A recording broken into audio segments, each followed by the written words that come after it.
ಪ್ರೀತಿಯ ವಿದ್ಯಾರ್ಥಿಗಳೇ, ನಾನು ಲಾಸ್ಟ್ ಕ್ಲಾಸಲ್ಲಿ ಸೂಕ್ಷ್ಮ ಸಮಗ್ರ ಅರ್ಥಶಾಸ್ತ್ರದ ಸಾಧನಗಳನ್ನು ಅಭ್ಯಾಸ ಮಾಡಿದ್ವಿ. ಈಗ ಸಮಗ್ರ ಅರ್ಥಶಾಸ್ತ್ರದ ಮಹತ್ವ, ಯಾಕೆ ಅರ್ಥಶಾಸ್ತ್ರದಲ್ಲಿ ಸಮಗ್ರ ಅರ್ಥಶಾಸ್ತ್ರ ಸೂಕ್ಷ್ಮ ಅರ್ಥಶಾಸ್ತ್ರಕ್ಕಿಂತ ಭಿನ್ನವಾಗಿ ಮಹತ್ವವನ್ನು ಪಡ್ಕೊಂಡಿದೆ ಅನ್ನೋದ್ರ ಬಗ್ಗೆ ಹೇಳ್ತೀನಿ. ಈ ಸೂಕ್ಷ್ಮ ಅರ್ಥಶಾಸ್ತ್ರದಂತೆ ಸಮಗ್ರ ಅರ್ಥಶಾಸ್ತ್ರವು ಸಹ ಸೈದ್ಧಾಂತಿಕ ಮತ್ತು ಪ್ರಾಯೋಗಿಕ ಮಹತ್ವವನ್ನು ಪಡ್ಕೊಂಡಿದೆ. ಆ ಸೈದ್ಧಾಂತಿಕ ಮತ್ತು ಪ್ರಾಯೋಗಿಕ ಮಹತ್ವಗಳು ಯಾವುವು ಅಂತಂದರೆ, ಒಂದನೇದು ಅರ್ಥವ್ಯವಸ್ಥೆಯ ಸಂಪೂರ್ಣ ಚಿತ್ರಣ, complete pictures of the economy. ಇಲ್ಲಿ ಸಮಗ್ರ ಅರ್ಥವ್ಯವಸ್ಥೆಯಲ್ಲಿ ಇಡೀ ವಿಶ್ಲೇಷಣೆ, ರಾಷ್ಟ್ರದ ವಿದ್ಯಮಾನಗಳ ಸಂಪೂರ್ಣ ಚಿತ್ರಣವನ್ನು ಈ ಸಮಗ್ರ ಅರ್ಥಶಾಸ್ತ್ರ ಕೊಡ್ತದೆ.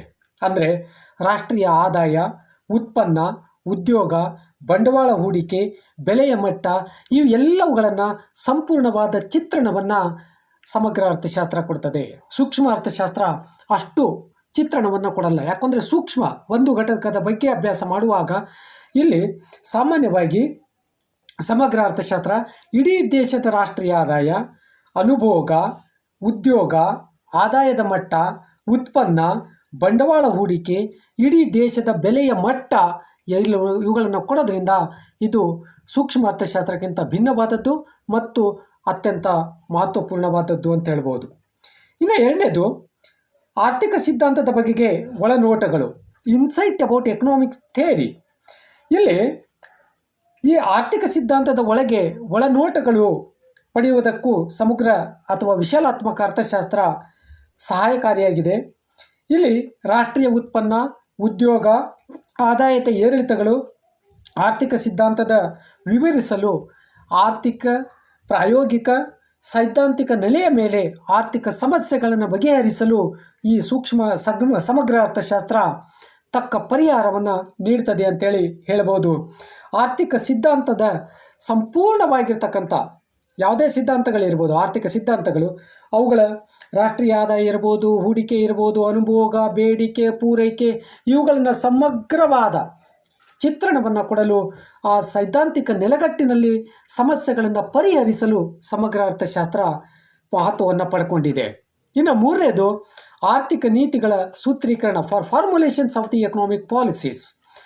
ಫಾರ್ಮುಲೇಷನ್, ಈ ಆರ್ಥಿಕ ನೀತಿಗಳ ಸಮಗ್ರ ನೀತಿ ಅಂತಂದರೆ ನಮ್ಮಲ್ಲಿ ಜನಸಂಖ್ಯೆಯ ನೀತಿ, ರಾಷ್ಟ್ರೀಯ ಆದಾಯ ನೀತಿ, ವೇತನ ನೀತಿ, ಉದ್ಯೋಗ ನೀತಿ, ಇವುಗಳನ್ನು ಸಮರ್ಪಕವಾಗಿ ಸೂತ್ರೀಕರಿಸಲು, ಫಾರ್ಮುಲೇಷನ್ ಮಾಡಲು ಬೇಕಾಗಿರ್ತಕ್ಕಂಥ ಏಕೈಕ ಶಾಸ್ತ್ರ ಅಂತಂದರೆ ಸಮಗ್ರ ಅರ್ಥಶಾಸ್ತ್ರ.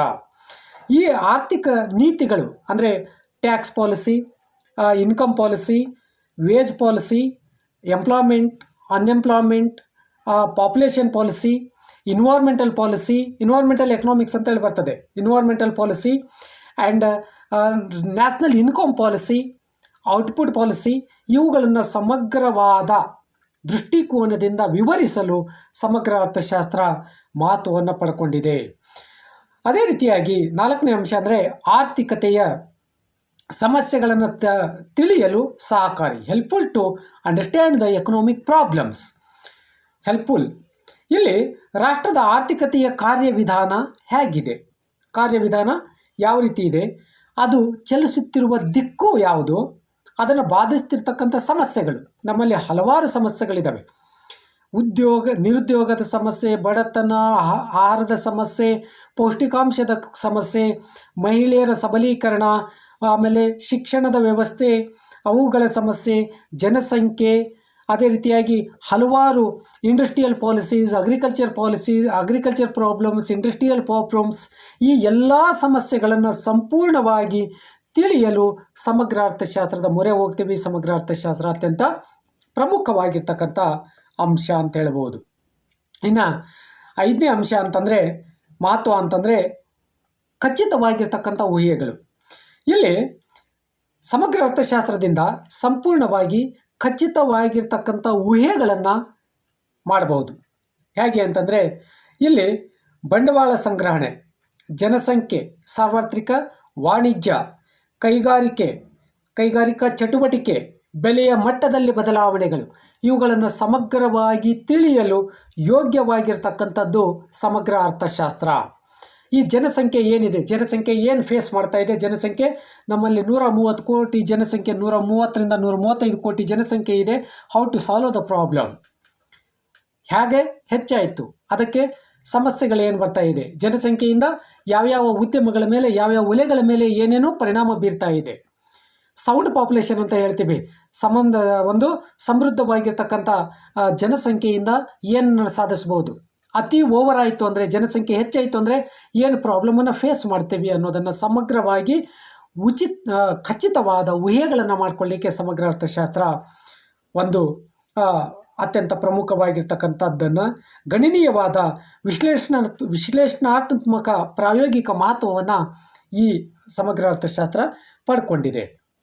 ಅದೇ ರೀತಿಯಾಗಿ ವೈಜ್ಞಾನಿಕ ಸಂಶೋಧನೆ, ಇಲ್ಲಿ ಸೂಕ್ಷ್ಮ ಆರ್ಥಿಕ ಸಮಸ್ಯೆಗಳನ್ನು ಸಮರ್ಪಕವಾಗಿ ಪರಿಶೋಧಿಸಲು ಸಮಗ್ರ ಅರ್ಥಶಾಸ್ತ್ರ ಮಾರ್ಗವನ್ನು ಸಹಕಾರಿಯಾಗಿದೆ.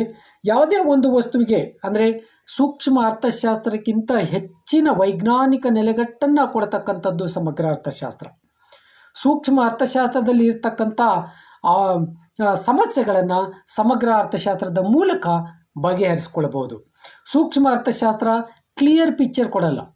ಇಡೀ ದೇಶ ಆರ್ಥಿಕ, ಫಾರ್ ಎಕ್ಸಾಂಪಲ್ ಬೇಡಿಕೆ, ಪೂರೈಕೆ, ಬಂಡವಾಳ ಹೂಡಿಕೆ, ಕೈಗಾರಿಕೆಗಳು, ಅಗ್ರಿಕಲ್ಚರ್, ಕೈಗಾರಿಕೆಗಳು ಅನ್ನೋ ಕೃಷಿ, ಈ ಚಟುವಟಿಕೆಗೆ ಸಮಗ್ರವಾಗಿರ್ತಕ್ಕಂಥ ಸಮಸ್ಯೆಗಳನ್ನು ವೈಜ್ಞಾನಿಕ ಸಂಶೋಧನೆಗಳ ಮೂಲಕ, ವೈಜ್ಞಾನಿಕ ನೆಲಗಟ್ಟಿನ ಮೇಲೆ ಸೈದ್ಧಾಂತಿಕವಾಗಿ ಬಗೆಹರಿಸಲು ಸಮಗ್ರ ಅರ್ಥಶಾಸ್ತ್ರ ಅನುಕೂಲವಾಗಿದೆ ಅಂತ ಹೇಳ್ಬೋದು.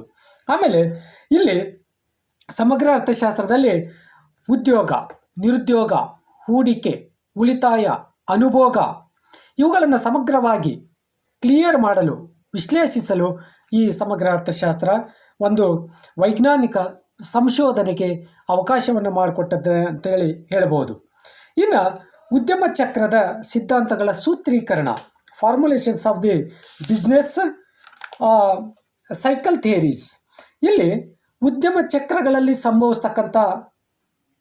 ಚಕ್ರಗಳಿಗೆ ಕಾರಣವಾಗಿರ್ತಕ್ಕಂಥ ಆಂತರಿಕ, ಬಾಹ್ಯ ಹಾಗೂ ರಚನಾತ್ಮಕವಾಗಿರ್ತಕ್ಕಂಥ ಬಹಳ ಸಂಕೀರ್ಣವಾಗಿರ್ತಕ್ಕಂಥ ಸಮಸ್ಯೆಗಳು ಉದ್ಯಮ ಚಕ್ರದಲ್ಲಿ ಸಂಭವಿಸ್ತದೆ. ಆ ಉದ್ಯಮ ಚಕ್ರಗಳನ್ನು ವಿವರಿಸಲು ಸಂಕೀರ್ಣದ ಸಮಗ್ರ ರೂಪದಲ್ಲಿ ಇದನ್ನು ಚಕ್ರಗಳಲ್ಲಿ ನಿರೂಪಣೆಗೆ ಸಹಾಯಕವಾಗಿರ್ತದೆ. ಅದೇ ರೀತಿಯಾಗಿ ಈ ಉದ್ಯಮ ಚಕ್ರಗಳ ಆರ್ಥಿಕ ವಿಶ್ಲೇಷಣೆಗೆ ನೆರವನ್ನು ಕೊಡ್ತದೆ ಅಂಥೇಳಿ ಹೇಳಬಹುದು. ಅದೇ ರೀತಿಯಾಗಿ ನೆಕ್ಸ್ಟ್ ರಾಷ್ಟ್ರೀಯ ಆದಾಯದ ಮಾಪನ, measurement of the national income. ಇಲ್ಲಿ ರಾಷ್ಟ್ರೀಯ ಆದಾಯವು ಅತಿ ಪ್ರಮುಖವಾಗಿರ್ತಕ್ಕಂಥ ಸಮಗ್ರ ಚಲ ಪರಿಮಾಣ. ರಾಷ್ಟ್ರೀಯ ಆದಾಯವನ್ನು ನಾವು ಸಮಗ್ರವಾದ ದೃಷ್ಟಿಕೋನದಿಂದ ನೋಡಿದರೆ ಮಾತ್ರ ರಾಷ್ಟ್ರೀಯ ಆದಾಯ, ನಮ್ಮ ರಾಷ್ಟ್ರದ ಆದಾಯ ಏನಿದೆ, ನಮ್ಮ ಜನರ ಸ್ಥಿತಿಗತಿಗಳು ಏನಿದ್ದಾವೆ ಅಂತ ತಿಳ್ಕೊಳ್ಳಿಕ್ಕೆ ಸಾಧ್ಯವಾಗ್ತದೆ.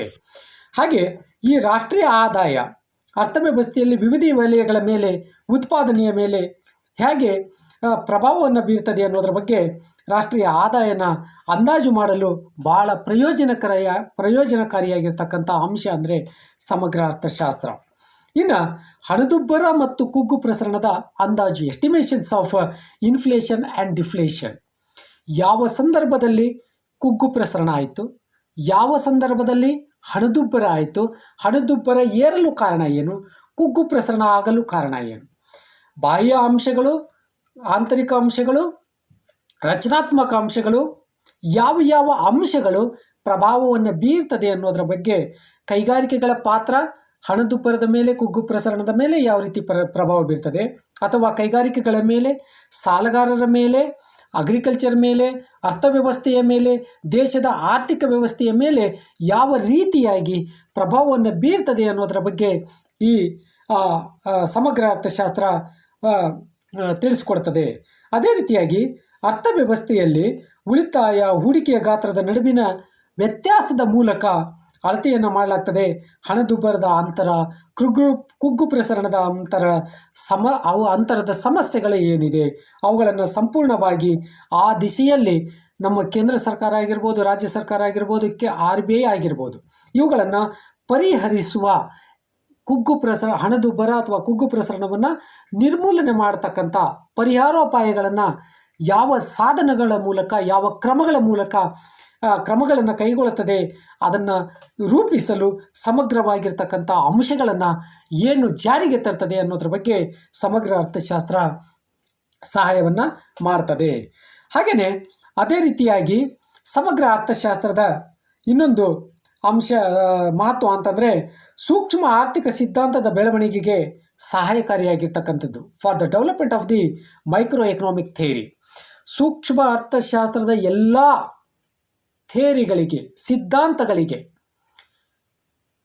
ಸಂಪೂರ್ಣವಾಗಿರ್ತಕ್ಕಂಥ ನೆಲೆಗಟ್ಟು, ಸೈದ್ಧಾಂತಿಕ ನೆಲೆಗಟ್ಟು, ವೈಜ್ಞಾನಿಕ ನೆಲೆಗಟ್ಟನ್ನು ಕೊಡ್ತಕ್ಕಂಥ ಏಕೈಕ ಶಾಸ್ತ್ರ ಅಂದರೆ ಅರ್ಥಶಾಸ್ತ್ರ, ಸಮಗ್ರ ಅರ್ಥಶಾಸ್ತ್ರ ಅಂತ ಇರಬಹುದು. ಇಲ್ಲಿ ಸಮಗ್ರ ಅರ್ಥಶಾಸ್ತ್ರ ಜನರ ಅನುಭವಗಳನ್ನು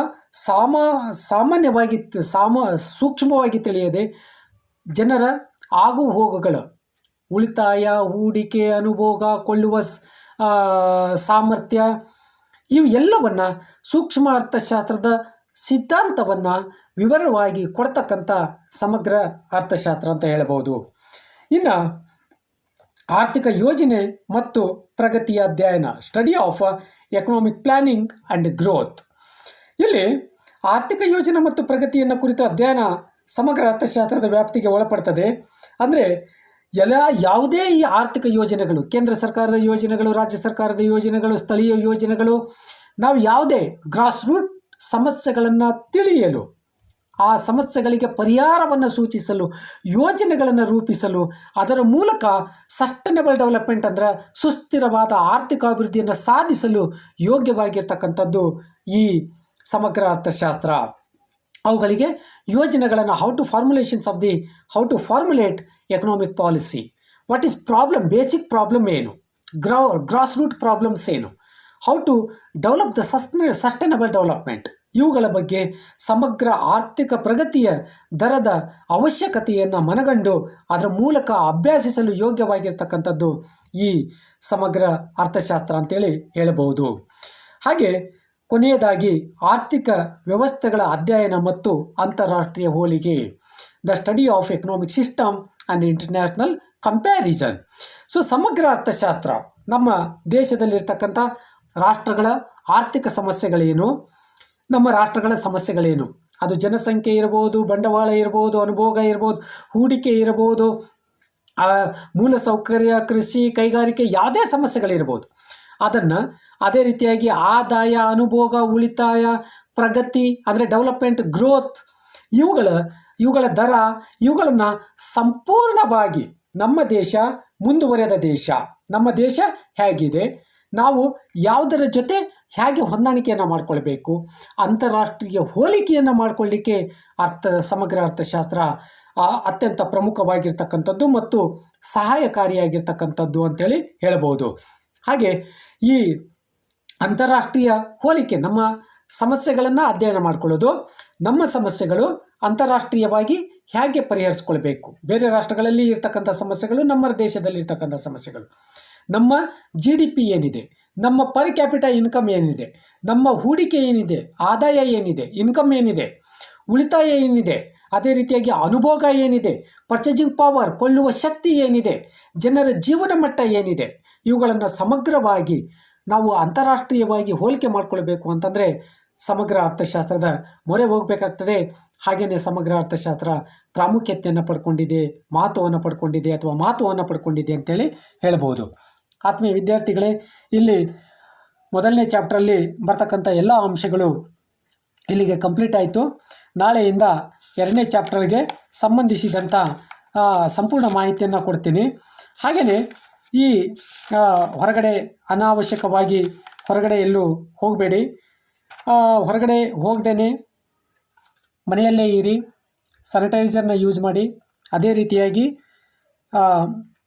ಹೊರಗಡೆ ಅಕಸ್ಮಾತ್ ಅವಶ್ಯಕತೆ ಬಿದ್ದರೆ ಹೊರಗಡೆ ಹೋದ್ರೂ ಅಲ್ಲಿ ಡಿಸ್ಟೆನ್ಸನ್ನು ಮೇಂಟೈನ್ ಮಾಡಿ ಕೋವಿಡನ್ನು ನಿರ್ಮೂಲನೆ ಮಾಡಲಿ.